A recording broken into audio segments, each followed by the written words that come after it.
श्री वाहिगुरु साहिब जी।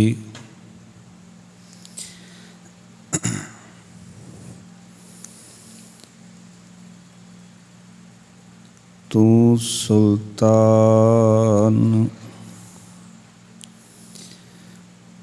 कहाँ हूँ मियाँ, तेरी कवन वडाई। जो तू देहे सो कहाँ स्वामी, मैं मूर्ख कहन न जाई। जो तू देहे सो कहाँ स्वामी, मैं मूर्ख कहन न जाई। सतनाम श्री वाहिगुरु साहिब जी। श्री सैन धूप दीप कृत साज आरती, वारने जाऊं कमलापति। मंगला हर मंगला नित मंगल, राजा राम राय को रहाऊ। उत्तम दियरा निर्मल बाती, तू ही निरंजन कमलापाती। रामा भगत रामानंद जाने, पूरन परमानंद बखाने। मदन मूरत पहतार गोबिंदे, सैन भणै भज परमानंदे। मदन मूरत पहतार गोबिंदे, सैन भणै भज परमानंदे।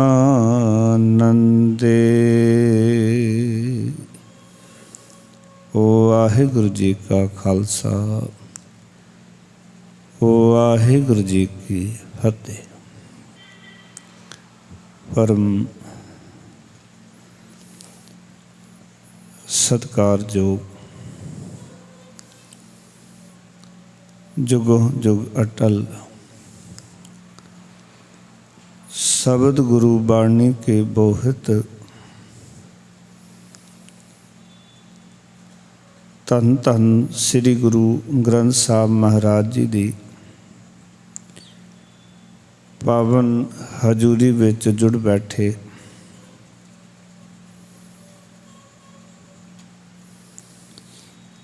सत्संगी जनों, गुरु हजूरी च विचरदियां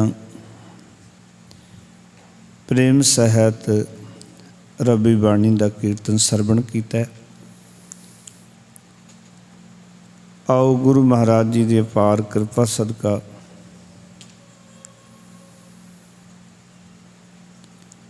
लड़ीवार भगतां दी बाणी दी विचार पिछले दिनों तो आपां आरंभ की हुई है। विचार अधीन धनासरी राग की उचारण की हुई भगतां दी बाणी असी विचारते आ रहे हाँ, जिस अधीन भगत कबीर साहब जी की बाणी, भगत नामदेव जी की बाणी, भगत रविदास जी की बाणी, उस तो बाद भगत त्रिलोचन जी की बाणी ते अज का जो पावन शब्द है, ये पावन शब्द श्री सैन उन्हों का उच्चारण किया हुआ है। एको ही शब्द है गुरु ग्रंथ साहब दे विच ਭਗਤ ਸੈਨ ਜੀ ਦਾ ਉਚਾਰਨ ਕੀਤਾ ਹੋਇਆ। ਜੋ ਉਪਦੇਸ਼ ਇੱਥੇ ਭਗਤ ਜੀ ਨੇ ਸਾਨੂੰ ਦ੍ਰਿੜ ਕਰਾਇਆ, ਆਓ ਇਹਨਾਂ ਪਾਵਨ ਪਵਿੱਤਰ ਸ਼ਬਦ ਦੀ ਵਿਆਖਿਆ ਕਰਦੇ ਹਾਂ। ਪਿਆਰ ਨਾਲ ਸਾਹਿਬਾਂ ਨੂੰ ਝੁਕਾਓ ਸੀਸ। ਗੁਰੂ ਮੰਤਰ ਦੀ ਸਾਧਨ ਕਰੋ, ਆਖੋ ਜੀ ਸਤਨਾਮ ਸ੍ਰੀ ਵਾਹਿਗੁਰੂ। ਫਿਰ ਕਰੋ ਕਿਰਪਾ, ਸਤਨਾਮ ਸ੍ਰੀ ਵਾਹਿਗੁਰੂ।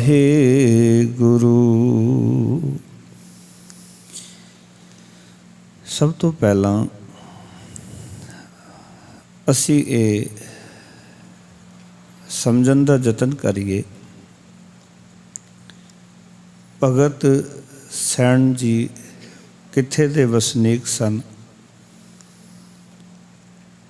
ਅਤੇ ਕਿਵੇਂ ਇਹਨਾਂ ਨੂੰ ਭਗਤੀ ਕਰਨ ਦਾ ਚਾਅ ਪੈਦਾ ਹੋਇਆ, ਤਾਂਘ ਪੈਦਾ ਹੋਈ। ਉਹ ਲਗਭਗ ਕਿਹੜੀ ਸੰਨ ਦੇ ਵਿੱਚ ਭਗਤ ਸੈਣ ਜੀ ਦਾ ਜਨਮ ਹੋਇਆ।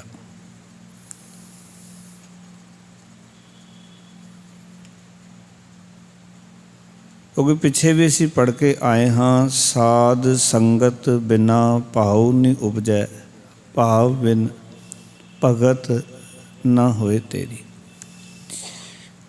ਸਾਧ ਸੰਗਤ ਤੋਂ ਬਿਨਾ ਜਿਹੜਾ ਉਹ ਪ੍ਰੇਮ ਪੈਦਾ ਨਹੀਂ ਹੁੰਦਾ, ਤੇ ਪ੍ਰੇਮ ਤੋਂ ਬਿਨਾ ਅਕਾਲ ਪੁਰਖ ਵਾਹਿਗੁਰੂ ਦੀ ਭਗਤੀ ਨਹੀਂ ਹੁੰਦੀ। ਭਗਤ ਸੈਣ ਜੀ ਦਾ ਜਨਮ ਲਗਭਗ 1400 ਈਸਵੀ ਦੇ ਵਿੱਚ ਅੰਮ੍ਰਿਤਸਰ ਸਾਹਿਬ ਦੇ ਬਾਠ ਪਿੰਡ ਦੇ ਵਿੱਚ ਹੋਇਆ। ਆਪ ਜੀ ਦੇ ਪਿਤਾ ਮੁਕੰਦ ਰਾਏ ਜੀ ਤੇ ਆਪ ਜੀ ਦੀ ਮਾਤਾ ਜੀਵਨੀ ਜੀ, ਜਿਨ੍ਹਾਂ ਦੇ ਘਰ ਦੇ ਵਿੱਚ ਭਗਤ ਸੈਣ ਜੀ ਦਾ ਜਨਮ ਹੋਇਆ ਤੇ ਜਿਨ੍ਹਾਂ ਨੇ ਭਗਤ ਜੀ ਦੀ ਪ੍ਰਤਿਪਾਲਨਾ ਕੀਤੀ। ਭਗਤ ਸੈਣ ਜੀ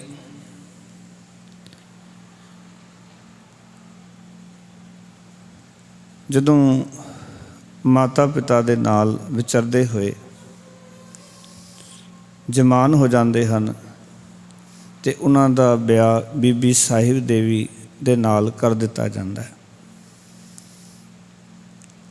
ਆਪ ਜੀ ਨੇ ਆਪਣੇ ਉਸ ਸਮੇਂ ਦੇ ਵਿੱਚ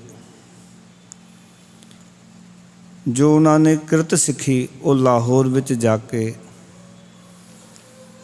ਇੱਕ ਮੁਸਲਮਾਨ ਨੂੰ ਆਪਣਾ ਉਸਤਾਦ ਧਾਰਿਆ ਤੇ ਉਹਨਾਂ ਦੇ ਕੋਲੋਂ ਮੁੱਠੀ ਚਾਪੀ ਕਰਨੀ, ਲੱਤਾਂ ਕੁੱਟਣੀਆਂ ਔਰ ਸਾਰੀਆਂ ਗੱਲਾਂ ਸਿੱਖੀਆਂ। ਤੇ ਆਪ ਜੀ ਜਦੋਂ ਉਸ ਵਿਦਿਆ ਦੇ ਵਿੱਚ ਨਿਪੁੰਨ ਹੋ ਗਏ ਤਾਂ ਬਿਦਰ ਦੇ ਰਾਜੇ ਕੋਲ ਉਹਦੀ ਸੇਵਾ ਦੇ ਵਿੱਚ ਲੱਗ ਗਏ। ਜਦੋਂ ਉਸਦੀ ਸੇਵਾ ਦੇ ਵਿੱਚ ਲੱਗੇ ਤਾਂ ਸੇਵਾ ਕਰਦੇ ਕਰਦੇ ਕਈ ਵਾਰੀ ਰਾਜੇ ਦੇ ਦਰਬਾਰ ਦੇ ਵਿੱਚ ਭਗਤ ਕਬੀਰ ਸਾਹਿਬ ਜੀ ਦਾ, ਭਗਤ ਰਵਿਦਾਸ ਜੀ ਦਾ ਜ਼ਿਕਰ ਹੁੰਦਾ ਹੈ ਔਰ ਬੜੀ ਉਪਮਾ ਕੀਤੀ ਜਾਂਦੀ ਹੈ, ਬੜੀ ਜੈ ਜੈਕਾਰ ਕੀਤੀ ਜਾਂਦੀ ਹੈ। ਤੇ ਮਨ ਵਿੱਚ ਇੱਕ ਤਾਂਘ ਪੈਦਾ ਹੋਈ ਵੀ ਜੋ ਸਤਿਕਾਰ ਭਗਤ ਕਬੀਰ ਸਾਹਿਬ ਜੀ ਦਾ ਹੈ, ਜੋ ਸਤਿਕਾਰ ਭਗਤ ਰਵਿਦਾਸ ਜੀ ਦਾ ਹੈ, ਉਹ ਸਤਿਕਾਰ ਮੈਨੂੰ ਕਿਵੇਂ ਪ੍ਰਾਪਤ ਹੋਏਗਾ। ਜਿਵੇਂ ਕਿ ਸ਼ਬਦ ਤੁਸੀਂ ਗੁਰੂ ਅਰਜਨ ਦੇਵ ਜੀ ਮਹਾਰਾਜ ਦਾ ਸੁਣਦੇ ਹੋ, ਗੋਬਿੰਦ ਗੋਬਿੰਦ ਗੋਬਿੰਦ ਸੰਗ ਨਾਮ ਦੇਵ ਮਨ ਲੀਨਾ, ਆੜ ਦਾਮ ਕੋ ਛੀਪਰੋ ਹੋਇਓ ਲਾਖੀਨਾ। ਇਸ ਦੀ ਲਾਸਟ ਪੰਕਤੀ ਵਿੱਚ ਜਦੋਂ ਅਸੀਂ ਭਗਤ ਧੰਨਾ ਜੀ ਦਾ ਜੀਵਨ ਦੇਖਦੇ ਹਾਂ ਤੇ ਏ ਵਿਦ ਸੁਣ ਕੇ ਜਾਟੜੋ ਉਠ ਭਗਤੀ ਲਾਗਾ, ਮਿਲੇ ਪ੍ਰਥਕ ਗੁਸਾਈਆਂ ਧੰਨਾ ਵਡਭਾਗਾ। ਅੰਦਰ ਭਗਤੀ ਦੀ ਤਾਂਘ ਪੈਦਾ ਹੋਣੀ ਔਰ ਭਗਤੀ ਦੀ ਤਾਂਘ ਇਤਨੀ ਜ਼ਿਆਦਾ ਪੈਦਾ ਹੋ ਜਾਣੀ ਕਿ ਉਹਨਾਂ ਨੇ ਜਾ ਕੇ ਆਪਣੇ ਜੀਵਨ ਦੇ ਵਿੱਚ ਇੱਕ ਪ੍ਰਣ ਕਰ ਲਿਆ ਕਿ ਮੈਂ ਹੁਣ ਰਾਜੇ ਦੇ ਦਰਬਾਰ ਵਿੱਚੋਂ ਕੁਝ ਸਮਾਂ ਵਾਸਤੇ ਉਸ ਸੰਗਤ ਵਿੱਚ ਜਾਵਾਂਗਾ ਜਿਸ ਸੰਗਤ ਦੇ ਵਿੱਚ ਜੀਵਨ ਘੜਿਆ ਜਾਂਦਾ ਹੈ, ਜਿਸ ਸੰਗਤ ਵਿੱਚ ਜਾ ਕੇ ਜੀਵਨ ਦੀ ਸੋਝੀ ਪ੍ਰਾਪਤ ਹੁੰਦੀ ਹੈ। ਔਰ ਇਸ ਤਰ੍ਹਾਂ ਕਹਿੰਦੇ ਨੇ ਭਗਤ ਸੈਨ ਜੀ ਬਨਾਰਸ ਪਹੁੰਚ ਗਏ, ਕਿਉਂਕਿ ਭਗਤ ਕਬੀਰ ਸਾਹਿਬ ਜੀ ਬਨਾਰਸ ਰਹਿੰਦੇ ਸਨ, ਭਗਤ ਰਵਿਦਾਸ ਜੀ ਬਨਾਰਸ ਰਹਿੰਦੇ ਸਨ। ਵੈਸੇ ਤਾਂ ਕੁਛ ਵਿਦਵਾਨਾਂ ਨੇ, ਖਾਸ ਕਰਕੇ ਮੈਖਾਲਿਫ ਨੇ ਜਦੋਂ ਇਤਿਹਾਸ ਲਿਖਿਆ, ਉਹ ਕਹਿੰਦਾ ਹੈ ਕਿ ਭਗਤ ਸੈਨ ਜੀ ਰਾਮਾਨੰਦ ਜੀ ਨੂੰ ਆਪਣਾ ਗੁਰੂ ਧਾਰਨ ਕਰਦੇ ਹਨ। ਔਰ ਤਕਰੀਬਨ ਬਹੁਤ ਸਾਰੇ ਵਿਦਵਾਨਾਂ ਦਾ ਇਹ ਮੰਨਣਾ ਹੈ ਕਿ ਭਗਤ ਰਾਮਾਨੰਦ ਜੀ, ਉਹਨਾਂ ਦਾ ਵੀ ਇੱਕ ਸ਼ਬਦ ਗੁਰੂ ਗ੍ਰੰਥ ਸਾਹਿਬ ਦੇ ਵਿੱਚ ਦਰਜ ਹੈ ਅਤੇ ਉਹ ਬਨਾਰਸ ਦੇ ਵਸਨੀਕ ਸਨ। ਬ੍ਰਾਹਮਣ ਪਰਿਵਾਰ ਦੇ ਵਿੱਚ ਆਪ ਜੀ ਦਾ ਜਨਮ ਹੋਇਆ ਸੀ, ਪਰ ਆਪ ਜੀ ਉਸ ਵਿਚਾਰਧਾਰਾ ਤੋਂ ਹਟ ਕੇ ਇੱਕ ਰੂਹਾਨੀ ਵਿਚਾਰਧਾਰਾ ਦੇ ਮੁਤਾਬਿਕ ਜ਼ਿੰਦਗੀ ਜਿਉਂਦੇ ਸਨ। ਉਸ ਵਿਚਾਰਧਾਰਾ ਭਾਵ ਕਿ ਮਨੂ ਸਿਮਰਤੀਆਂ ਵਾਲੀ ਵਿਚਾਰਧਾਰਾ, ਸ਼ਾਸਤਰਾਂ ਵਾਲੀ ਵਿਚਾਰਧਾਰਾ, ਵੇਦਾਂ ਵਾਲੀ ਵਿਚਾਰਧਾਰਾ, ਉਸ ਤੋਂ ਹਟ ਕੇ ਰਾਮਾਨੰਦ ਜੀ ਇੱਕ ਭਗਤੀ ਭਾਵ ਦੇ ਨਾਲ ਭਰਪੂਰ ਸਨ। ਉਹਨਾਂ ਦੇ ਅੰਦਰ ਅਕਾਲ ਪੁਰਖ ਵਾਹਿਗੁਰੂ ਦੀ ਭਗਤੀ ਸੀ ਔਰ ਉਹਨਾਂ ਨੇ ਉਸ ਵਿਚਾਰਧਾਰਾ ਦਾ ਆਪਣੀ ਬਾਣੀ ਰਾਹੀਂ ਵਿਰੋਧ ਵੀ ਕੀਤਾ।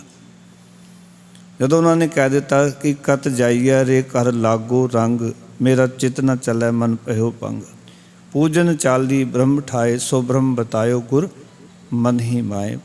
ਕਹਿੰਦੇ ਨੇ ਮੈਂ ਮੰਦਰ ਵਿੱਚ ਪੂਜਣ ਵਾਸਤੇ ਚੱਲੀ ਸੀ, ਪਰ ਮੇਰੇ ਗੁਰੂ ਨੇ ਮੈਨੂੰ ਦੱਸ ਦਿੱਤਾ ਕਿ ਉਹ ਬ੍ਰਹਮ ਤਾਂ ਤੇਰੇ ਹਿਰਦੇ ਵਿੱਚ ਹੀ ਹੈ, ਉੱਥੇ ਕਿੱਥੇ ਲੱਭਣ ਵਾਸਤੇ ਜਾ ਰਿਹਾ। ਪਰ ਜਦੋਂ ਆਪਾਂ ਤਕਰੀਬਨ ਭਗਤਾਂ ਦਾ ਜ਼ਿਕਰ ਕਰਦੇ ਹਾਂ ਅਤੇ ਇਸ ਦੇ ਵਿੱਚ ਕੋਈ ਸ਼ੱਕ ਨਹੀਂ ਕਿ ਭਗਤ ਰਾਮਾਨੰਦ ਜੀ ਜਾਤ ਦੇ ਬ੍ਰਾਹਮਣ ਹਨ, ਪਰ ਉਹਨਾਂ ਦੇ ਅੰਦਰ ਜਿਗਿਆਸੂਆਂ ਨੂੰ ਜੀਵਨ ਜਾਚ ਸਿਖਾਉਣ ਦਾ ਬੜਾ ਚਾਅ ਹੈ। ਉਹ ਇਹ ਨਹੀਂ ਵੇਖਦੇ ਵੀ ਇਹ ਸੂਦਰ ਜਾਤ ਵਿੱਚੋਂ ਹੈ, ਨੀਵੀਂ ਜਾਤ ਵਿੱਚੋਂ ਹੈ, ਜਿਸ ਨੂੰ ਸ਼ਾਸਤਰਾਂ ਦੇ ਮੁਤਾਬਿਕ ਵਿੱਦਿਆ ਸਿੱਖਣ ਦਾ, ਨਾਮ ਜਪਣ ਦਾ ਹੱਕ ਨਹੀਂ ਹੈ। ਉਹ ਇਸ ਤੋਂ ਉੱਪਰ ਉੱਠ ਕੇ ਲੋਕਾਂ ਨੂੰ ਜੀਵਨ ਦਾ ਢੰਗ ਸਿਖਾਉਂਦੇ ਹਨ। ਇਸ ਕਰਕੇ ਜਦੋਂ ਅਸੀਂ ਗੁਰੂਆਂ ਦੀ ਗੱਲ ਕਰਦੇ ਹਾਂ ਭਗਤਾਂ ਦੇ ਵਿੱਚੋਂ ਵੀ, ਅਤੇ ਰਾਮਾਨੰਦ ਜੀ ਨੂੰ ਹੀ ਭਗਤ ਕਬੀਰ ਸਾਹਿਬ ਜੀ ਆਪਣਾ ਉਸਤਾਦ ਮੰਨਦੇ ਨੇ, ਗੁਰੂ ਮੰਨਦੇ ਨੇ। ਭਗਤ ਰਵਿਦਾਸ ਜੀ ਵੀ ਉਹਨਾਂ ਨੂੰ ਆਪਣਾ ਉਸਤਾਦ ਮੰਨਦੇ ਨੇ। ਹੋਰ ਬਹੁਤ ਸਾਰੇ ਭਗਤਾਂ ਦਾ ਜ਼ਿਕਰ ਆਉਂਦਾ ਕਿ ਭਗਤ ਰਾਮਾਨੰਦ ਜੀ ਨੂੰ ਉਹ ਜੀਵਨ ਜਾਚ ਸਿੱਖਣ ਵਾਸਤੇ ਉਹਨਾਂ ਦੇ ਕੋਲੋਂ ਗੁਰ ਦਿਖਿਆ ਲੈਂਦੇ ਨੇ, ਜੀਵਨ ਜਾਚ ਸਿੱਖਦੇ ਹਨ, ਕਿਉਂਕਿ ਉਹਨਾਂ ਨੇ ਰੀਤ ਨੂੰ ਖਤਮ ਕਰਕੇ ਪ੍ਰੀਤ ਨੂੰ ਜਨਮ ਦਿੱਤਾ। ਇੱਕ ਮੈਂ ਬੇਨਤੀ ਕਰਾਂ, ਕਦੀ ਵੀ ਰੱਬ ਕਿਸੇ ਵੀ ਧਰਮ ਦੀ ਰੀਤਾਂ ਦੇ ਰਾਹੀਂ ਰੱਬ ਦੀ ਪ੍ਰਾਪਤੀ ਨਹੀਂ ਹੋਣੀ।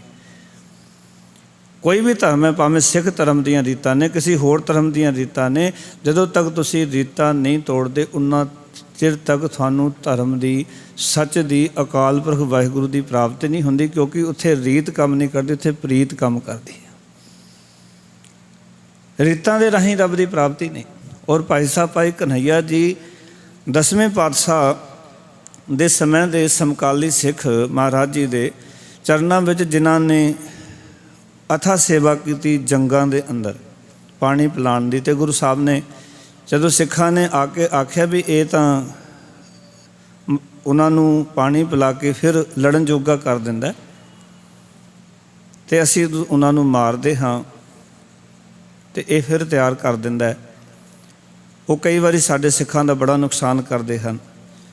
ਅਤੇ ਗੁਰੂ ਸਾਹਿਬ ਨੇ ਪੁੱਛਿਆ ਵੀ ਸਿੱਖਾਂ ਨੇ ਸ਼ਿਕਾਇਤ ਕੀਤੀ ਤਾਂ ਉਸ ਵੇਲੇ ਆ ਕੇ ਇਹ ਗੱਲ ਕਹਿਣੀ 10ਵੇਂ ਪਾਤਸ਼ਾਹ ਨੂੰ, ਮਹਾਰਾਜ ਮੈਂ ਤਾਂ ਗੁਰੂ ਗੋਬਿੰਦ ਸਿੰਘ ਜਾਣ ਕੇ ਪਾਣੀ ਪਿਲਾਉਣਾ, ਮੇਰੇ ਵਾਸਤੇ ਕੋਈ ਮੁਸਲਮਾਨ ਨਹੀਂ, ਕੋਈ ਪਹਾੜੀ ਰਾਜਾ ਨਹੀਂ, ਕੋਈ ਦੂਜਾ ਤੀਜਾ ਨਹੀਂ, ਮੇਰੇ ਵਾਸਤੇ ਸਾਰਿਆਂ ਵਿੱਚ ਮੈਨੂੰ ਤੁਸੀਂ ਨਜ਼ਰ ਆਉਂਦੇ।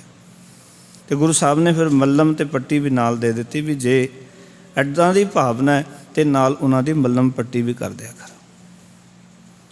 ਉਹਨਾਂ ਨੇ ਬਾਣੀ ਲਿਖੀ। ਵੈਸੇ ਤਾਂ ਜਦੋਂ ਤੁਸੀਂ ਰਹਿਤਨਾਮੇ ਵੇਖਦੇ ਹੋ, ਗੁਰੂ ਸਾਹਿਬ ਦੇ 52 ਕਵੀ ਨੇ ਜਿਨ੍ਹਾਂ ਨੇ ਰਹਿਤਨਾਮੇ ਲਿਖੇ ਨੇ, ਪਰ ਭਾਈ ਕਨ੍ਹਈਆ ਜੀ ਨੇ ਜਿਹੜੀ ਬਾਣੀ ਲਿਖੀ, ਉਹਨਾਂ ਨੇ ਆਖਿਆ ਕਿ ਗੁਰਮਤਿ ਕੋ ਸੌਦਾ ਕਰ ਜਾਣਾ, ਕੁਛ ਲੈ ਕੇ ਕੁਛ ਦੇ ਨਹੀਂ ਜਾਣਾ। ਵੀ ਤੁਸੀਂ ਗੁਰੂ ਸਾਹਿਬ ਦੀ ਮਤ ਨੂੰ कोई सौदा समझिया, कोई वस्त समझी है कि कुछ चीज़ बदले च दे के उन्होंने हासिल कर लवांगे। ये सिखो साडा भुलेखा हो सकता है। गुरमत कोई सौदेबाजी की चीज़ नहीं है। गुरमत को सौदा कर जाना, कुछ लेके कुछ देने जाना। ये तो दात खसम की, लेन देन ये बात रसम की। कहते तो गुरु की दात है। ਲੈਣਾ ਦੇਣਾ ਸੰਸਾਰ ਦੀਆਂ ਰੀਤਾਂ ਨੇ, ਰੀਤੀ ਰਿਵਾਜ ਦੇ ਰਾਹੀਂ ਗੁਰੂ ਦੀ ਮੱਤ, ਗੁਰੂ ਦੀ ਇਹ ਦਾਤ ਪ੍ਰਾਪਤ ਨਹੀਂ ਹੋਣੀ। ਇਹ ਤੇ ਦਾਤ ਖਸਮ ਦੀ ਹੈ। ਲੈਣ ਦੇਣ ਇਹ ਬਾਤ ਰਸਮ ਕੀ। ਲੈਣਾ ਦੇਣਾ ਰਸਮਾਂ ਨੇ ਸੰਸਾਰ ਦੀਆਂ, ਸਿੱਖੀ ਰਸਮਾਂ ਵਿੱਚੋਂ ਨਹੀਂ ਉਪਜੀ। ਇੱਥੇ ਤੇ ਸਿਰ ਦੇ ਕੇ ਸਿੱਖੀ ਪ੍ਰਾਪਤ ਹੋਈ ਹੈ। ਇਸ ਕਰਕੇ ਭਗਤ ਸੈਣ ਜੀ ਦੇ ਅੰਦਰ ਇੱਕ ਤਾਂਘ ਪੈਦਾ ਹੁੰਦੀ ਹੈ और वो भगती करन वास्ते और भगती की सिक्ख्या लैन वास्ते भी आपां किवें रब जी नूं चाहना है। तो वो बनारस की धरती ते चले जाते, उत्थे जाके और जो भाल करते ने उन्हां दी, जिन्हां नूं उस रब की सोझी प्राप्त हुई, जदों उत्थे जाते ने तो उन्हां नूं दस्सिया जांदा कि इत्थे, क्योंकि कबीर साहब का नाम पहला ही सुनिया होया सी, भगत रविदास जी का नाम पहला ही सुनिया होया सी, उन्होंने भगत रामानंद जी का नाम नहीं सी सुनिया। तो इस करके भाई गुरदास जी ने भी एक वार लिखी भगत सैन जी की बिरथा बारे कि सुन प्रताप कबीर दा, दूजा सिख होवा सैन नाई। कबीर साहब का प्रताप सुन के कहते ने सैन नाई जी चले गए बनारस विच ते भगत कबीर साहब ने अपना गुरु धारण कर लिया। और रामानंद जी की सोझी जी है वो भी भगत कबीर साहब ने दसी भी मैनू जो सोझी प्राप्त हुई है वो रामानंद जी को प्राप्त हुई। पर उन्होंने अपना गुरु कबीर साहब जी को मन्निया जाके भगत सैन जी होना। सुन प्रताप कबीर दा, उन्हों का प्रताप सुनिया। और जो गुरु अर्जन देव जी के बोल तुसीं सुनोगे, ये प्रताप सुन के एक जाग लगन वाली गल है कि गोबिंद गोबिंद गोबिंद संग नाम देव मन लीना, आठ दाम को छिपरो होयो लाखीना, बुन्ना तन्ना त्याग के प्रीत चरण कबीरा, नीच कुला जुलाहा एहो गुनी कहीरा। रविदास ढोवनता ढोर ने तिन त्यागी माया, प्रगट होवा साध संग हर दर्शन पाया, सैन नाई बुदकारिया वो कर कर सुनिया, हिरदय वसिया पार ब्रह्म भगता मैं गणिया। ये विद सुन के जाटरो उठ भगती लागा, मिले पृथक गुसाइयां धन्ना बड़भागा। मैं अज तां ये गल नाल जोड़ रहा क्योंकि सानू थोड़ा इतिहास भी पता होना चाहिए भी भगत सैन जी चले कित्थों सन, जिन्होंने बाणी उचारण की, साड़ी झोली विच ये अमृत बोल पाए, उन्हों का जीवन किवें घड़िया गया। क्योंकि जिन्ना चिर सानू ये गल्लां नहीं आउणगीआं, समझ नहीं आवेगी, तो सानू जीवन घड़न की जाच सिखण च प्रॉब्लम आएगी।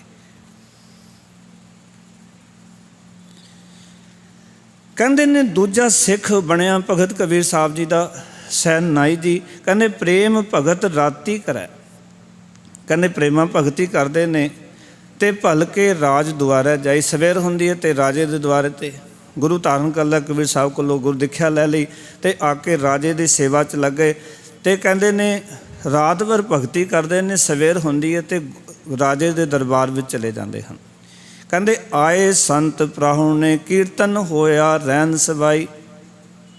हुण कहते ने एक दिन राजे के दरबार में आ रहे सन, राजे के दरबार तो जो वापस जाते हैं घर नूं तां रस्ते दे विच रब दे प्यारे मिल जाते ने, भगतां दी मंडली मिल जाती है।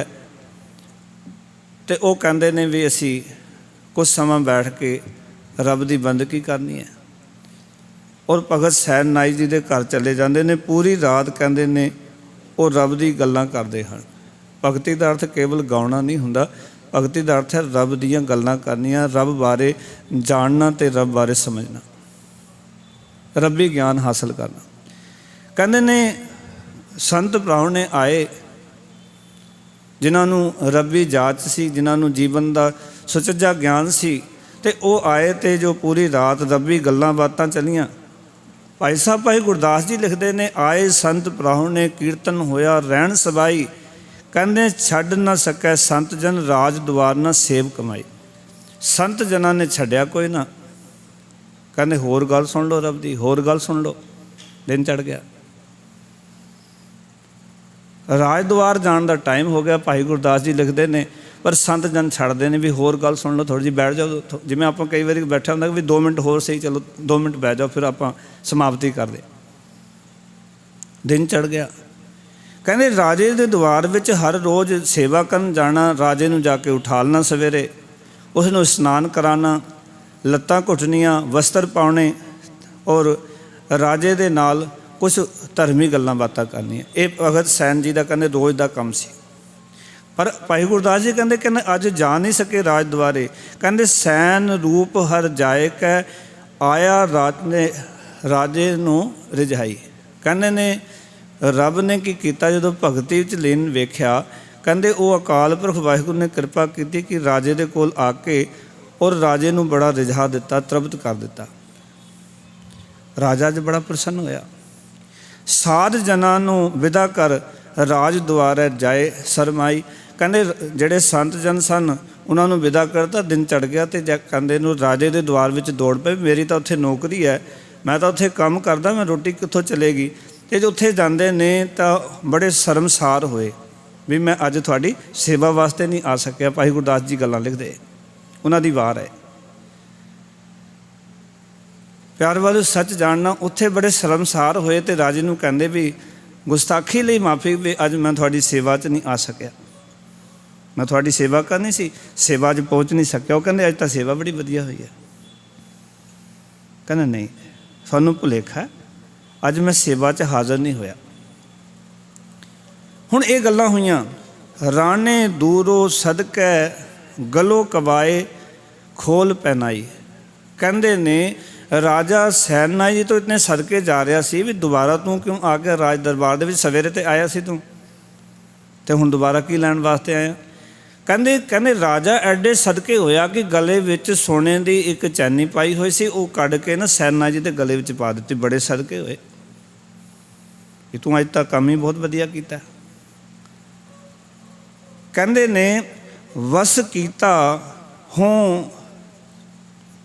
तू अज, राजा कहंदा भी तू अज मैनू अपने वस विच कर लिया।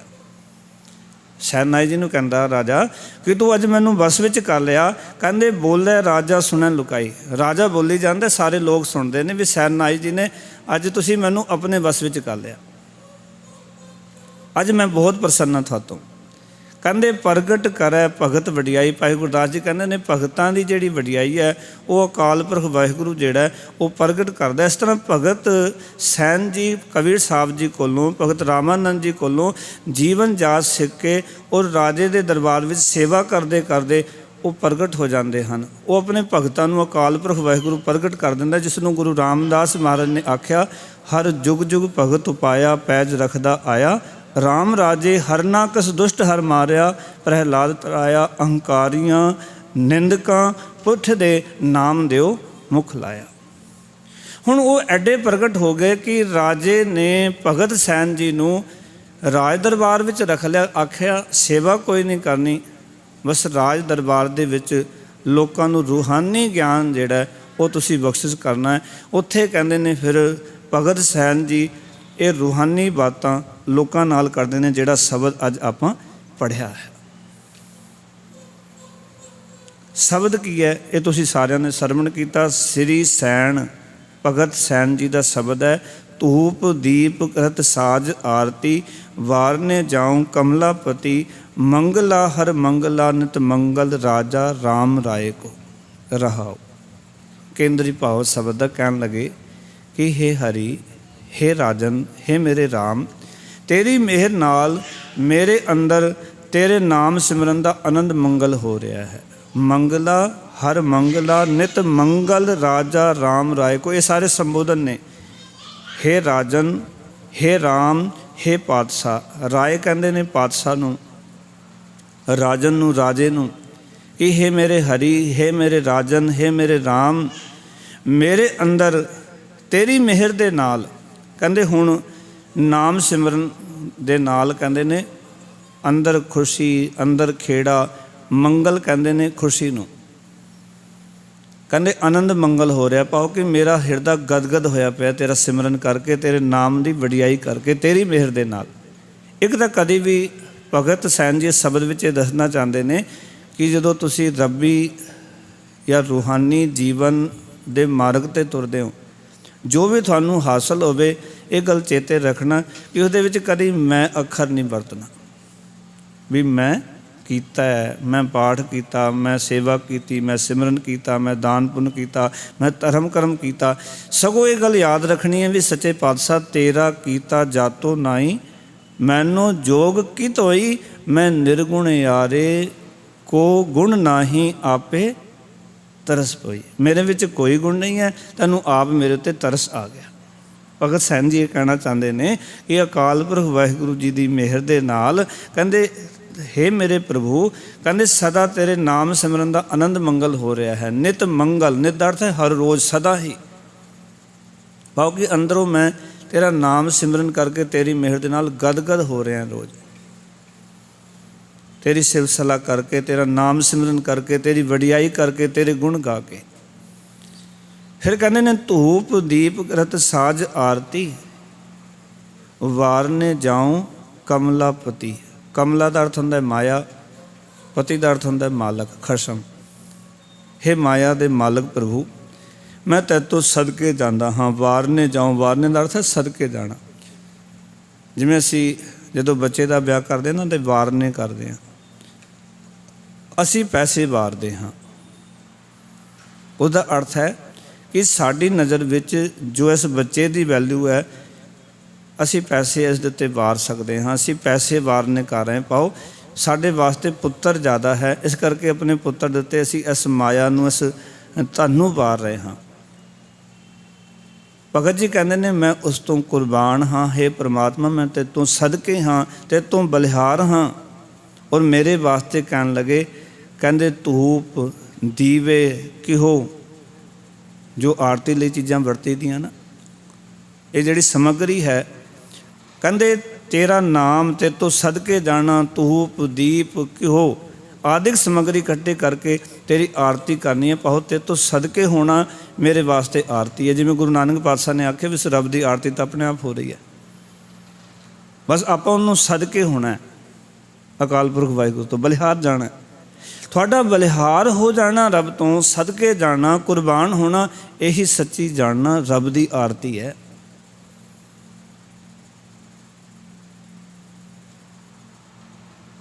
ਪਿਆਰ ਵਾਲੋ, ਜੇ ਆਪਾਂ ਰੱਬ ਤੋਂ ਸਦਕੇ ਨਹੀਂ, ਉਸ ਤੋਂ ਕੁਰਬਾਨ ਨਹੀਂ, ਤੇ ਭਾਵੇਂ ਫਿਰ ਥਾਲ ਲੈ ਕੇ ਦੀਵੇ ਜਗਾ ਲਈਏ, ਘਿਓ ਪਾ ਕੇ ਵਿੱਚ ਜਿਤਨੇ ਮਰਜ਼ੀ ਪੂਰੀ ਰਾਤ ਜੋਤਾਂ ਜਗਾਈ ਜਾਈਏ, ਰੱਬ ਨੇ ਇਹ ਚੀਜ਼ਾਂ ਪ੍ਰਵਾਨ ਨਹੀਂ ਕਰਨੀਆਂ। ਭਗਤ ਸੈਨ ਜੀ ਕਹਿੰਦੇ ਤੇ ਤੋਂ ਸਦਕੇ ਜਾਣਾ, ਤੇ ਤੋਂ ਕੁਰਬਾਨ ਹੋਣਾ ਮੇਰੇ ਵਾਸਤੇ ਇਹੀ ਦੀਵਾ ਹੈ, ਇਹੀ ਘਿਓ ਹੈ। ਕਹਿੰਦੇ ਇਹੀ ਸਾਰੀ ਧੂਪ ਆਦਿਕ ਸਮੱਗਰੀ ਹੈ ਜਿਹੜੀ ਇਕੱਠੀ ਕਰਕੇ ਮੈਂ ਤੇਰੀ ਆਰਤੀ ਕਰ ਰਿਹਾ। ਪਾਓ ਕਿਤੇ ਤੋਂ ਸਦਕੇ ਜਾਣਾ, ਇਹ ਸਾਰੀ ਸਮੱਗਰੀ ਪਾਓ ਇਕੱਠੀ ਕਰ ਲੈਣੀ ਹੈ।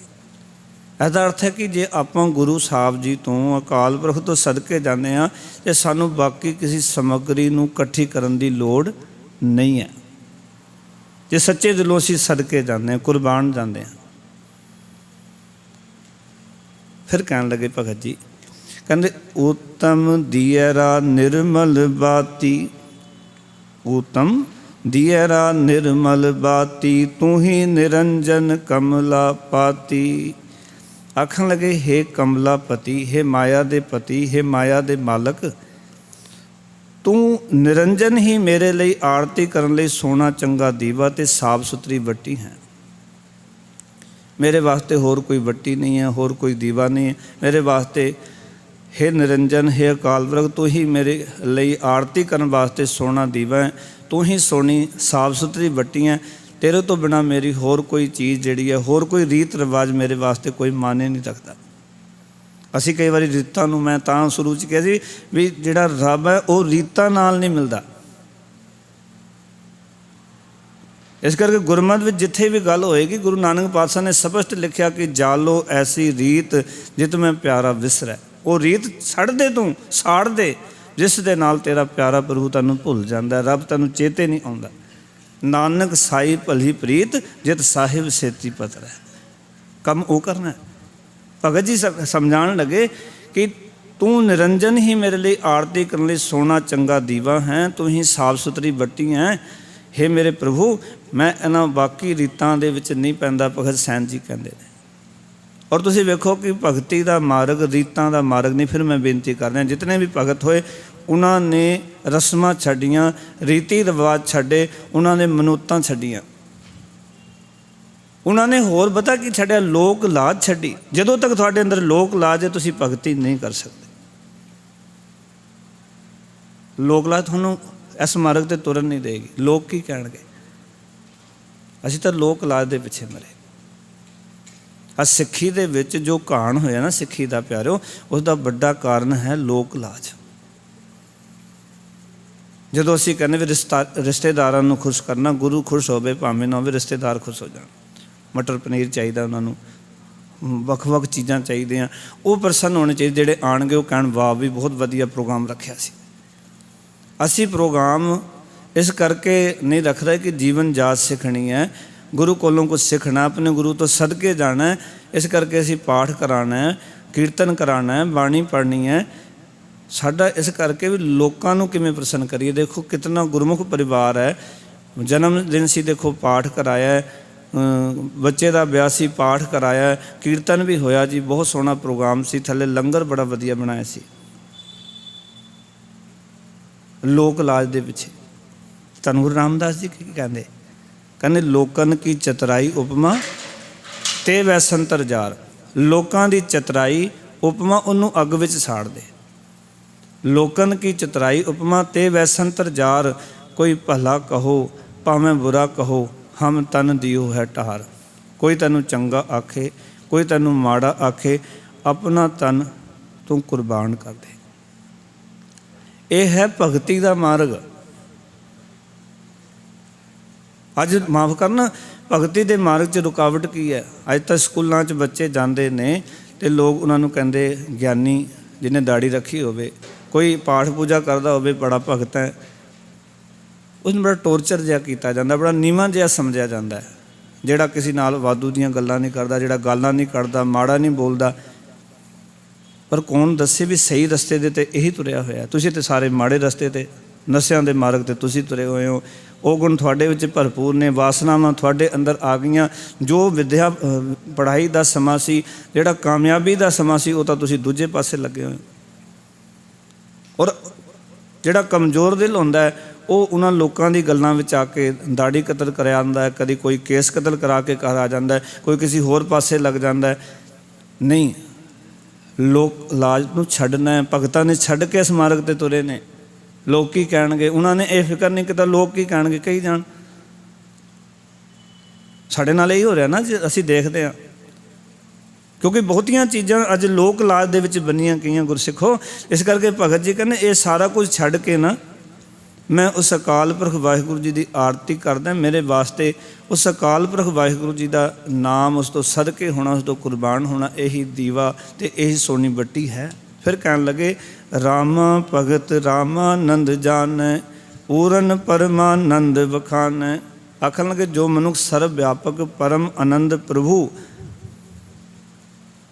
जिहड़ा परम आनंद स्वरूप अकाल पुरख है ना, उसके गुण गाउंदा है। पूरन परमानंद बखान है, जिहड़ा कि पूरन है और सर्व व्यापक है, पूरन आनंद स्वरूप है, जिहड़ा उस अकाल पुरख दे गुण बखाने का अर्थ है गुण गाउंदा है, व्याख्यान करता है। वो रामा भगत है, वो परमात्मा का भगत है। रामा भगत फिर रामानंद जाने, वो प्रभु की भगती की बरकत नाल उसके मिलाप का आनंद माणदा है। इस करके उस सर्व व्यापक परमात्मा के गुण गाने, भगत सैन जी कहते ने ये गुण गा के ही उसकी प्राप्ति है। क्योंकि गुण कह गुणी समा बनिया। माज राग दे विच सतगुर कहते गुण कह के ही गुणा के खजाने परमात्मा समाया जा सकता। जे गुण नहीं गाएगा ना तो गुणी निधान विच नहीं समा सकता। इस करके पढ़ बुझ मन वसा बनिया। पढ़ के बुझ के मन के रब्बी गुणा नूं अपने मन विच वसा लै, उसके गुणा नूं व्याख्यान कर। क्यों रोज़ बाणी पढ़नी है? वो रब्बी गुण ने, वाहिगुरू की सिव सलाह है। एक दिन जरूर वो गुण मन विच टिक जाणगे जे भावना नाल बाणी पढ़ांगे, ਭਾਵਨਾ ਨਾਲ ਗੁਰੂ ਦੇ ਦਰ 'ਤੇ ਆਵਾਂਗੇ, ਜੇ ਸਾਨੂੰ ਕਿਤੇ ਸਮਝ ਹੋਵੇਗੀ। ਬਹੁਤਾਂ ਨੂੰ ਤਾਂ ਸਮਝ ਨਹੀਂ ਗੁਰਦੁਆਰੇ ਦੀ, ਸਤਸੰਗਤ ਦੀ, ਉੱਥੇ ਵਿਚਰਨ ਦੀ, ਉਹਨਾਂ ਨੂੰ ਕੋਈ ਸਮਝ ਨਹੀਂ, ਕਿਉਂਕਿ ਮਾਇਆ 'ਚ ਰੱਤੇ ਹੋਣ ਕਰਕੇ ਉਹਨਾਂ ਨੂੰ ਸਾਰੀਆਂ ਗੱਲਾਂ ਭੁੱਲ ਗਈਆਂ। ਉਹਨਾਂ ਨੂੰ ਇਹੀ ਸਮਝ ਨਹੀਂ ਕਿ ਇਹ ਅਸੀਂ ਵਿਚਰਨਾ ਕਿਵੇਂ, ਗੁਰਦੁਆਰੇ ਦੇ ਵਿੱਚ ਗੁਰੂ ਕੀ ਸੰਗਤ ਵਿੱਚ ਕਿਵੇਂ ਵਿਚਰਨਾ। ਉਹਨਾਂ ਨੇ ਆਪਣੀ ਸੋਝੀ ਗਵਾ ਲਈ। ਜਦੋਂ ਮਨੁੱਖ ਆਪਣੀ ਮਨਮਤੀ ਦੇ ਪਿੱਛੇ ਲੱਗ ਜਾਏ, ਜਦੋਂ ਮੂੜਮਤੀ ਦੇ ਪਿੱਛੇ ਲੱਗ ਜਾਏ, ਜਦੋਂ ਮਨਮੁਖਤਾਈ ਜੀਵਨ 'ਚ ਕਰੇ, ਫਿਰ ਉਹਨੂੰ ਪਤਾ ਨਹੀਂ ਲੱਗਦਾ ਕਿਸ ਵੇਲੇ ਕੀ ਕਰਨਾ। ਇਹ ਮਨਮੁਖਤਾਈ ਦੀ ਗੱਲਾਂ ਨੇ। ਭਗਤ ਸੈਨ ਜੀ ਕਹਿੰਦੇ ਨੇ ਕਿ ਤੂੰ ਪਰਮਾਤਮਾ ਦੇ ਗੁਣ ਵਿਖਿਆਨ ਕਰ, ਜਿਵੇਂ ਜਿਵੇਂ ਗੁਣ ਗਾਉਂਦਾ ਜਾਏਗਾ ਤੂੰ ਉਸ ਪਰਮਾਤਮਾ ਦਾ ਭਗਤ ਅਖਵਾਏਗਾ। ਤੇ ਭਗਤ ਕੀ ਕਰਦਾ ਹੈ? ਪ੍ਰਭੂ ਦੀ ਭਗਤੀ ਦੀ ਬਰਕਤ ਨਾਲ। ਦੇਖੋ, ਭਗਤੀ ਕਰਾਂਗੇ, ਉਸ ਭਗਤੀ ਦੀ, ਉਸ ਸਿਮਰਨ ਦੀ, ਉਸ ਦੀ ਯਾਦ ਦੀ ਸਾਨੂੰ ਬਰਕਤ ਜ਼ਰੂਰ ਹਾਸਲ ਹੋਵੇਗੀ। ਮੈਂ ਕਿ ਬੇਨਤੀ ਕਰਾਂ, ਤੁਸੀਂ ਇੱਥੇ ਬੈਠੇ ਹੋ, ਸਾਨੂੰ ਨਹੀਂ ਪਤਾ ਤੁਹਾਡੇ ਇੱਥੇ ਬੈਠੇ ਹੋਏ ਦੀ ਵੀ ਉਹ ਬਰਕਤਾਂ ਅਕਾਲ ਪੁਰਖ ਵਾਹਿਗੁਰੂ ਤੁਹਾਨੂੰ ਬਖਸ਼ਿਸ਼ ਕਰ ਰਿਹਾ। ਔਰ ਮੈਂ ਇਹ ਗਾਰੰਟੀ ਨਾਲ ਕਹਿ ਸਕਦਾ, ਇਹ ਤੁਸੀਂ ਇੱਥੇ ਜਿਹੜੀ ਹਾਜ਼ਰੀ ਭਰੀ, ਗੁਰੂ ਦਰ 'ਤੇ ਜੁੜੇ, ਸ਼ਬਦ ਨਾਲ ਜੁੜੇ, ਇਸ ਦੀ ਬਰਕਤ ਕਿੱਥੇ ਸਾਨੂੰ ਹਾਸਲ ਹੋ ਜਾਏ, ਇਹ ਫਲ ਤੁਹਾਨੂੰ ਕਿੱਥੇ ਮਿਲ ਜਾਏ, ਤੁਸੀਂ ਇਹ ਸੋਚ ਨਹੀਂ ਸਕਦੇ। ਇਹ ਰੱਬੀਆਂ ਖੇਡਾਂ ਨੇ, ਇਹ ਵਾਹਿਗੁਰੂ ਜੀ ਦੀਆਂ ਦਾਤਾਂ ਨੇ। ਇਸ ਕਰਕੇ ਭਗਤ ਜੀ ਕਹਿੰਦੇ ਉਸ ਭਗਤੀ ਦੀ ਬਰਕਤ ਦੇ ਨਾਲ ਪ੍ਰਭੂ ਦੇ ਮਿਲਾਪ ਦਾ ਆਨੰਦ ਮਾਣਦਾ ਹਾਂ। ਕਿਉਂਕਿ ਜਿਵੇਂ ਜਿਵੇਂ ਅਸੀਂ ਭਗਤੀ ਕਰਾਂਗੇ, ਉਸ ਸਿਮਰਨ ਵਿੱਚ, ਉਸ ਦੀ ਯਾਦ ਦੇ ਵਿੱਚੋਂ ਸਾਨੂੰ ਉਹ ਮਿਲਾਪ ਦਾ ਆਨੰਦ ਸਾਨੂੰ ਪ੍ਰਾਪਤ ਹੋਏਗਾ। ਕਿਉਂਕਿ ਉਸ ਨਾਲ ਜੁੜਨਾ, ਉਸ ਦੀਆਂ ਬਾਤਾਂ ਕਰਨੀਆਂ, ਗੁਰਸਿੱਖੋ ਸੱਚ ਜਾਣਨਾ, ਇਹੀ ਇੱਕ ਮਿਲਾਪ ਦਾ ਤਰੀਕਾ ਹੈ। ਕਿਉਂਕਿ ਕਈ ਵਾਰੀ ਜਦੋਂ ਤੁਸੀਂ ਦੇਖਦੇ ਹੋ ਨਾ, ਕਿਸੇ ਬੰਦੇ ਨੂੰ ਅਸੀਂ ਦੇਖਿਆ ਨਹੀਂ ਹੁੰਦਾ, ਮੈਂ ਦੁਨਿਆਵੀ ਕੋਈ ਉਦਾਹਰਨ ਦੇਵਾਂ, ਅਸੀਂ ਜਾਣਦੇ ਨਹੀਂ ਹਾਂ, ਪਰ ਕੋਈ ਵਾਰ-ਵਾਰ ਸਾਡੇ ਸਾਹਮਣੇ ਗੱਲਾਂ ਕਰੇ ਤਾਂ ਉਸ ਦਾ ਇੱਕ ਦ੍ਰਿਸ਼ ਸਾਡੇ ਸਾਹਮਣੇ ਆ ਜਾਂਦਾ ਕਿ ਉਹ ਇੱਦਾਂ ਦਾ। ਪੁਰਾਤਨ ਸਮਾਂ ਹੁੰਦਾ ਸੀ ਜਦੋਂ ਰਿਸ਼ਤੇ ਹੁੰਦੇ ਸਨ, ਤਾਂ ਉਸ ਵੇਲੇ ਦੇਖਣ ਦਾ ਰਿਵਾਜ਼ ਨਹੀਂ ਸੀ ਹੁੰਦਾ, ਲੱਗ ਹੀ ਜਾਂਦੇ ਸਨ, ਉਹ ਜਾ ਕੇ ਰਿਸ਼ਤਾ ਕਰਕੇ ਆ ਜਾਂਦੇ ਸਨ। ਉਹ ਵੀ ਟਾਈਮ ਸੀ, ਖਾਸ ਕਰਕੇ ਸਾਡੇ ਬਜ਼ੁਰਗਾਂ ਦਾ ਟਾਈਮ। ਉਸ ਦੇ ਵਿੱਚ ਕੀ ਹੁੰਦਾ ਸੀ, ਘਰ ਦੇ ਵਿੱਚ ਆ ਕੇ ਕਈ ਵਾਰੀ ਮਾਂ ਆਪਣੀ ਧੀ ਨਾਲ ਗੱਲਾਂ ਕਰਦੀ ਸੀ ਕਿ ਜਿਹੜਾ ਉਹ ਅਸੀਂ ਜਮਾਈ ਵੇਖਿਆ, ਤੇਰੇ ਵਾਸਤੇ ਵਰ ਵੇਖਿਆ, ਉਸ ਦੀ ਇਹ ਖੂਬੀ ਹੈ। ਅਤੇ ਉਹ ਜਿਹੜੀ ਬੱਚੀ ਸੀ ਆਪਣੇ ਮਨ ਵਿੱਚ ਇੱਕ ਦ੍ਰਿਸ਼ ਖਿੱਚ ਲੈਂਦੇ ਸੀ ਵੀ ਉਹ ਇੱਦਾਂ ਦਾ। ਇਸ ਤਰ੍ਹਾਂ ਗੁਰਬਾਣੀ ਦੇ ਰਾਹੀਂ ਅਕਾਲ ਪੁਰਖ ਵਾਹਿਗੁਰੂ ਦਾ ਦ੍ਰਿਸ਼ ਆਪਣੇ ਅੰਦਰ ਪੈਦਾ ਕਰਨਾ, ਕਿਉਂਕਿ ਇਹ ਵੀ ਤਾਂ ਪਤੀ ਪਰਮੇਸ਼ਰ ਅਤੇ ਜੀਵ ਆਤਮਾ ਦੇ ਮਿਲਾਪ ਦੀਆਂ ਗੱਲਾਂ ਨੇ। ਇੱਕ ਅੰਦਰ ਦ੍ਰਿਸ਼ ਬਣਾਉਣਾ, ਮੇਰੇ ਮਾਲਕ ਕਿੱਦਾਂ ਦਾ ਹੈ, ਔਰ ਬਾਣੀ ਸਾਨੂੰ ਦ੍ਰਿਸ਼ ਬਣਾ ਕੇ ਦਿੰਦੀ ਹੈ। ਜਦੋਂ ਤੁਸੀਂ ਪੜ੍ਹਦੇ ਹੋ, ਇਹ ਮਨ ਮੇਰਿਆ ਤੂੰ ਸਦਾ ਰਹੋ ਹਰ ਨਾਲੇ, ਹਰ ਨਾਲ ਰਹੋ ਤੂੰ ਮਨ ਮੇਰੇ, ਦੁੱਖ ਸਭ ਵਿਸਾਰਨਾ। ਇੱਕ ਦ੍ਰਿਸ਼ ਹੈ ਰੱਬ ਦਾ ਕਿ ਉਹ ਦੁੱਖ ਦੂਰ ਕਰ ਦਿੰਦਾ ਹੈ। ਅੰਗੀਕਾਰ ਉਹ ਕਰੇ ਤੇਰਾ, ਕਾਰਜ ਸਭ ਸਵਾਰਨਾ। ਇੱਕ ਦ੍ਰਿਸ਼ ਬਣਾਉਣਾ ਹੈ, ਬਾਣੀ ਐਵੇਂ ਪੜ੍ਹ ਕੇ ਨਹੀਂ ਲੰਘ ਜਾਣੀ। ਇਸ ਦ੍ਰਿਸ਼ ਨੂੰ ਵੇਖਣਾ ਕਿ ਮੇਰਾ ਮਾਲਕ ਕੀ ਕੁਝ ਕਰਦਾ ਹੈ। ਅੰਗੀਕਾਰ ਉਹ ਕਰੇ ਤੇਰਾ, ਕਾਰਜ ਸਭ ਸਵਾਰਨਾ। ਫਿਰ ਮਹਾਰਾਜ ਗੁਰੂ ਅਮਰਦਾਸ ਕਹਿੰਦੇ ਨੇ, ਸਭਨਾ ਗੱਲਾਂ ਸਮਰੱਥ ਸੁਆਮੀ, ਸੋ ਕਿਉਂ ਮਨੋ ਵਿਸਾਰੇ। ਕਿਉਂ ਮਨ ਤੋਂ ਭੁਲਾਇਆ ਉਸਨੂੰ? ਕਹਿ ਨਾਨਕ ਮਨ ਮੇਰੇ ਸਦਾ ਰਹੋ ਹਰ ਨਾਲ। ਇੱਕ ਦ੍ਰਿਸ਼ ਬਣਾਉਣਾ, ਜਿਵੇਂ ਭਗਤ ਸੈਨ ਜੀ ਬਣਾ ਰਹੇ ਨੇ ਉਹ ਦ੍ਰਿਸ਼। ਆਖਣ ਲੱਗੇ ਪ੍ਰਭੂ ਦੀ ਭਗਤੀ ਦੀ ਬਰਕਤ ਨਾਲ ਉਸਦੇ ਮਿਲਾਪ ਦਾ ਮੈਂ ਆਨੰਦ ਮਾਣਦਾ ਹਾਂ। ਮੈਂ ਇਹ ਵੀ ਬੇਨਤੀ ਕਰਾਂ, ਜੇ ਉਸਦਾ ਨਾਮ ਜਪ ਕੇ, ਉਸਦੀ ਬਾਣੀ ਪੜ੍ਹ ਕੇ, ਜੇ ਉਸਦੀ ਚਰਚਾ ਕਰਕੇ ਰੱਬ ਨਾ ਵੀ ਮਿਲੇ, ਉਹਦੀ ਚਰਚਾ ਵਿੱਚ ਵੀ ਬੜਾ ਆਨੰਦ ਜੇ। ਇੱਕ ਵਾਰੀ ਉਚਾਰਨ ਕਰੋ ਸਤਿਨਾਮ। ਗੁਰੂ ਸਾਹਿਬ ਨੇ ਗਵਾਹੀ ਦੇ ਦਿੱਤੀ, ਸੋਏ ਸੁਨੰਦੜੀ ਮੇਰਾ ਤਨ ਮਨ ਮੋਲਾ, ਨਾਮ ਜਪੰਦੜੀ ਲਾਲੀ, ਪੰਧ ਜੁਲੰਦੜੀ ਮੇਰਾ ਅੰਦਰ ਠੰਡਾ, ਗੁਰ ਦਰਸ਼ਨ ਦੇਖ ਨਿਹਾਲੇ। ਸੋਏ ਖਬਰ, ਪਰ ਪਤਾ ਹੁੰਦਾ ਕਿ ਸਾਡਾ ਸੋਏ ਰਹੀ ਪ੍ਰਭੂ ਖਬਰ ਨਾ ਜਾਣੀ। ਅਸੀਂ ਸੁੱਤੇ ਰਹਿ ਜਾਂਦੇ, ਉਹਦੀ ਖਬਰਾਂ ਹੀ ਨਹੀਂ ਸਾਨੂੰ ਕੋਈ ਵੀ। ਉਹਦੀ ਖਬਰ ਕਿਤੇ ਸਾਡੇ ਕੰਨਾਂ 'ਚ ਪੈ ਜਾਏ, ਨਾ ਮਿਲੇ ਰੱਬ, ਉਹਦੀ ਖਬਰ, ਉਹਦੀ ਯਾਦ, ਉਹਦੇ ਵਿੱਚ ਵੀ ਪਰਮ ਆਨੰਦ ਜੇ। इस करके भगत जी कहते हैं, कहते वो जो मिलाप का मैं आनंद माणदा हाँ। फिर कह लगे मदन मूरत पहतार गोबिंदे सैन भणै भज परमानंदे। मदन मूरत का अर्थ है वो मूरत जिसनों वेख के मस्ती आ जाए। जिस मूरत नूं वेख के हुण मैं बेनती करा, रब की जिहड़ी मूरत है वो इन्हां हत्थां नाल कोई नहीं बन सकती, क्योंकि थापिया ना जाए कीता ना होए आपे आप निरंजन सोए। पर एक ख्याल विच ते बना सकते हो ना। गुरबाणी एक विचारधारा है, एक ख्याल नहीं रब दे। कितना आनंद आउंदा जदों उन्हां ख्यालों में असीं डुबदे हाँ, उस विचारधारा विच जांदे हाँ, अपनापन सारा मैं मेरी सब कुछ भुल जाती है ना। भगत सैन जी कहते ने उस अकाल पुरख वाहिगुरू जी का एक दृश्य बना कि वो जिहड़ी मूरत है जिसनों वेख के मस्ती आ जाए, पाओ कि सोहणे स्वरूप वाला है अकाल पुरख।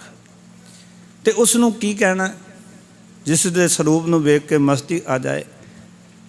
जिहड़ी वो अकाल मूरत जिन्हों आपां रोज़ अकाल मूरत पढ़ते हाँ, वो जिहड़ी हस्ती है उसके स्वरूप नूं वेख के जदों सानूं मस्ती चढ़ जाए, सानूं बड़ा चंगा लगे। उसनों एक गल कहनी है, उसदे अगे एक अपनी बेनती रखनी है।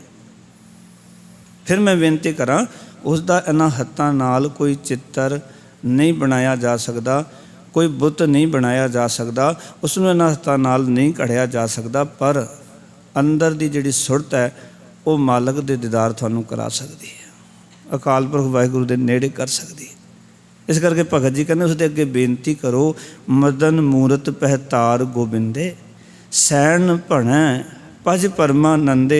आखन लगे सैन भगत जी आखते हैं कि हे मेरे मन उस परम आनंद परमात्मा का सिमरन कर। भणै का अर्थ भज, उसका सिमरन कर जो सोहणे स्वरूप वाला है, जो संसार दे डरां तो पार लंघाण वाला है। पै तार गोबिंदे, जिहड़ा पै तो दूर करने वाला, ते जो सृष्टि की सार लैण वाला है। गोबिंदे, गोबिंद गो माने धरती, बिंद का अर्थ होंदा सार लैण वाला, धरती का आसरा, धरती का सारा। जिहड़ा धरती की सार लैण वाला है उस अकाल पुरख वाहिगुरू का सिमरन करया कर, जो सोहणे स्वरूप वाला है, जो संसार के डरां तो पार लंघाउण वाला। एक अकाल पुरख वाहिगुरू का नाम है, जदों उस नाम नाल असीं जुड़दे हां ते कोई भी डर नहीं रहिंदा। ਇੱਥੇ तक कि असीं जितने मर्जी गुनाह कीते होण, पाप कीते होण, बुराइयां कीतियां होण, पर जदों उसके नाम का आसरा लै लैंदे आ, प्यार वाले सच जानना, फिर ये सारियां चीज़ां जिहड़ियां सारे सैम जीवन चों पासे हो जाते हैं। नहीं तो डरता है। गुरु नानक पातशाह कहते हैं जियो डरत है आपना कैस्यों करी पुकार। ये संसार दुखों का समुंदर है, इसनूं देख के सतगुरु कहते मेरी जिंद घबराउंदी है। डरते हैगे ने, पर भगत सैन जी कहते ने उस अकाल पुरख वाहिगुरू का सिमरन करया कर, जो परम आनंद परमात्मा का सिमरन कर, जो सोहणे स्वरूप वाला है, मदन मूरत जिसकी मूर्ति मस्ती दे विच ले जाण वाली है, जो सोहणे स्वरूप वाला है। इनू असीं कहंदे सावल सुंदर रामैया मेरा मन लागा तोए। मेरा मन तेरे चरनां नाल जुड़ गया मेरे रब जी, तू बड़ा सोहना है। क्यों? क्योंकि उस संसार के डरां तो पार लंघाण वाला और सृष्टि की सार लैण वाला एको ही अकाल पुरख है, जो अपनी बनाई हुई सृष्टि की सार लैंदा है। जिन उपाई मेदनी सोई करदा सार, घट घट मालक दिलां दा सच्चा परवदगार। तू काहे डोले प्राणियां तुद राखेगा सिरजनहार। तू क्यों डोलना है? रखणहार तो अकाल पुरख वाहिगुरू है। इस करके भगत जी ने इस विचारधारा नूं अपने शब्द विच रख के और जिहड़े गुरमत तो उल्ट विचारधारा सन उन्होंने रद्द करदिआं रीति रिवाज रस्मां संसार के होर जिहड़े कर्म कांड पाखंड अपने एको ही शब्द विच उन्होंने कुजे दे अंदर समुंदर बंद करके एक गल कह दी कि रीतां कीतियां रब नहीं मिलना, वो प्रीत का भुखा है तो प्रीत उहदे सिमरन नाल पैगी। जे सिमरांगे तां प्यार पैदा होएगा, उसदा नाम लांगे तां प्यार पैदा होएगा। और ये प्यार करन दी जो जुगती है वो सानू गुरु महाराज ने बाणी दिती है। ਜਿਵੇਂ ਜਿਵੇਂ ਅਸੀਂ ਬਾਣੀ ਪੜ੍ਹਾਂਗੇ, ਬਾਣੀ ਦੇ ਵਿਚਾਰ ਕਰਾਂਗੇ, ਉਸ ਨੂੰ ਆਪਣੇ ਦਿਲ ਦਿਮਾਗ ਦੇ ਵਿੱਚ ਲੈ ਕੇ ਆਵਾਂਗੇ, ਸਾਡਾ ਉਤਨਾ ਹੀ ਨਜ਼ਦੀਕੀ ਜਿਹੜੀ ਉਸ ਦੇ ਨਾਲ ਹੁੰਦੀ ਜਾਵੇਗੀ, ਉਤਨਾ ਹੀ ਪਿਆਰ ਵੱਧਦਾ ਚਲਾ ਜਾਏਗਾ, ਨੇੜਤਾ ਸਾਡੀ ਉਸ ਮਾਲਕ ਦੇ ਚਰਨਾਂ ਨਾਲ ਬਣ ਜਾਏਗੀ। ਪਰ ਆਪਾਂ ਸੋਚੀਏ ਨਾ ਵੀ ਰੀਤੀ ਰਿਵਾਜਾਂ ਵਿੱਚੋਂ, ਕਰਮ ਕਾਂਡਾਂ ਵਿੱਚੋਂ ਕਦੀ ਨੇੜਤਾ ਬਣ ਸਕਦੀ ਹੈ? ਅੱਜ ਦੇ ਸ਼ਬਦ ਵਿੱਚ ਇਹ ਸਾਰੀਆਂ ਗੱਲਾਂ ਭਗਤ ਸੈਨ ਜੀ ਨੇ ਰੱਦ ਹੀ ਕਰ ਦਿੱਤੀਆਂ ਨੇ। ਇਸ ਕਰਕੇ ਪਹਿਲਾ ਸ਼ਬਦ ਵੀ ਜਿਸ ਦੇ ਵਿੱਚ ਕਰਮ ਫਿਲੋਸਫੀ ਦਰਸਾਈ ਸੀ, ਜੋ ਭਗਤ ਲੋਚਨ ਜੀ ਦਾ ਅਸੀਂ ਕੱਲ੍ਹ ਸਰਵਣ ਕਰਕੇ ਆਏ, ਵੀ ਕਰਮ ਕਿੱਦਾਂ ਕਰਨੇ, ਸੁਚੇਤ ਹੋ ਜਾਈਏ ਜੀਵਨ 'ਚ। ਅੱਜ ਦੇ ਸ਼ਬਦ ਦੇ ਵਿੱਚ ਕਰਮ ਰੀਤੀ ਰਿਵਾਜਾਂ ਵਾਲੇ ਨਹੀਂ ਹੋਣੇ ਚਾਹੀਦੇ। ਕਰਮ ਜਿਹੜੇ ਨੇ ਤੁਹਾਡੇ ਜਿਹੜੇ ਉਹ ਪਾਖੰਡਵਾਦ ਵਾਲੇ ਨਹੀਂ ਹੋਣੇ ਚਾਹੀਦੇ, ਲੋਕ ਵਿਖਾਵਾ, ਲੋਕ ਲਾਜ, ਲੋਕਾਂ ਨੂੰ ਖੁਸ਼ ਕਰਨ ਵਾਲੇ, ਇਹ ਸਾਰੀਆਂ ਚੀਜ਼ਾਂ ਤੋਂ ਉਪਰਾਮ ਹੋ ਕੇ ਸੱਚ ਦੇ ਮਾਰਗ 'ਤੇ ਤੁਰਨਾ, ਇਹੀ ਸਾਡੇ ਵਾਸਤੇ ਆਰਤੀ ਹੈ, ਇਹੀ ਪਰਮਾਤਮਾ ਦੀ ਸਿਫਤ ਸਲਾਹ ਹੈ, ਇਹੀ ਉਸ ਮਾਲਕ ਦੇ ਗੁਣ ਗਾਉਣੇ ਹਨ। ਇਸ ਕਰਕੇ ਉਸ ਦੇ ਗੁਣ ਗਾਉਂਦਿਆਂ ਹੋਇਆਂ ਆਪਾਂ ਉਸ ਗੁਣੀ ਨਿਧਾਨ ਤੱਕ ਆਪਣੀ ਸਾਂਝ ਬਣਾ ਲਈਏ, ਉਹਦੇ ਚਰਨਾਂ ਨਾਲ ਜੁੜ ਜਾਈਏ। ਸੋ ਭਗਤ ਸੈਨ ਜੀ ਦਾ ਇੱਕੋ ਹੀ ਸ਼ਬਦ ਧਨਾਸਰੀ ਰਾਗ ਦੇ ਵਿੱਚ ਇਹ ਦਰਜ ਹੈ, ਜਿਸ ਦੇ ਵਿੱਚ ਉਹਨਾਂ ਨੇ ਸਾਨੂੰ ਇਹ ਜੀਵਨ ਜਾਚ ਸਿਖਾਈ ਹੈ। ਅਸੀਂ ਉਹਨਾਂ ਕੋਲੋਂ ਜੀਵਨ ਜਾਚ ਸਿੱਖ ਕੇ ਔਰ ਯਤਨ ਕਰੀਏ ਕਿ ਗੁਰਬਾਣੀ ਨਾਲ ਜੁੜ ਕੇ ਜੋ ਸਾਡੇ ਜੀਵਨ ਵਿੱਚ ਕਿਤੇ ਘਾਟ ਹੈ, ਜਿਹੜੇ ਕਰਮ ਕਾਂਡ ਸਾਡੇ ਮਨਾਂ ਵਿੱਚ ਧਸ ਚੁੱਕੇ ਨੇ, ਘਰ ਕਰ ਚੁੱਕੇ ਨੇ, ਜਿਨ੍ਹਾਂ ਨੂੰ ਅਸੀਂ ਧਰਮ ਦਾ ਨਾਂ ਦੇ ਕੇ ਪੂਰੀ ਜ਼ਿੰਦਗੀ ਕਰੀ ਜਾਂਦੇ ਹਾਂ, ਉਹਨਾਂ ਨੂੰ ਤਿਆਗ ਦਈਏ, ਤਾਂ ਇਸ ਸ਼ਬਦ ਦੀ ਕੀਤੀ ਹੋਈ ਵਿਆਖਿਆ ਸਫਲੀ ਹੈ। ਮੇਰੀਆਂ ਭੁੱਲਾਂ ਮੇਰੀ ਝੋਲੀ ਵਿੱਚ, ਗੁਰੂ ਕੇ ਬਚਨ ਹਿਰਦੇ 'ਚ ਵਸਾ ਲੈਣਾ ਜੀ। ਸਾਰਿਆਂ ਦਾ ਧੰਨਵਾਦ ਜੀ। ਆਇਆਂ ਨੂੰ ਫਤਿਹ ਦੀ ਸਾਂਝ ਕਰੋ। ਆਖੋ ਜੀ ਵਾਹਿਗੁਰੂ ਜੀ ਕਾ ਖਾਲਸਾ, ਵਾਹਿਗੁਰੂ ਜੀ ਕੀ ਫਤਿਹ। ਰਾਮ ਕਲੀ ਮਹਿਲਾ ਤੀਜਾ। ਆਨੰਦ ਏਕ ਓੰਕਾਰ ਸਤਿਗੁਰ ਪ੍ਰਸਾਦ। ਆਨੰਦ ਭਇਆ ਮੇਰੀ ਮਾਏ, ਸਤਿਗੁਰੂ ਮੈਂ ਪਾਇਆ। ਸਤਿਗੁਰ ਤਾਂ ਪਾਇਆ ਸਹਿ ਤੇ ਮਨ ਵਜਿਆ ਵਧਾਈਆ। ਰਾਗ ਰਤਨ ਪਰਵਾਰ ਭਰੀਆਂ ਸ਼ਬਦ ਗਾਵ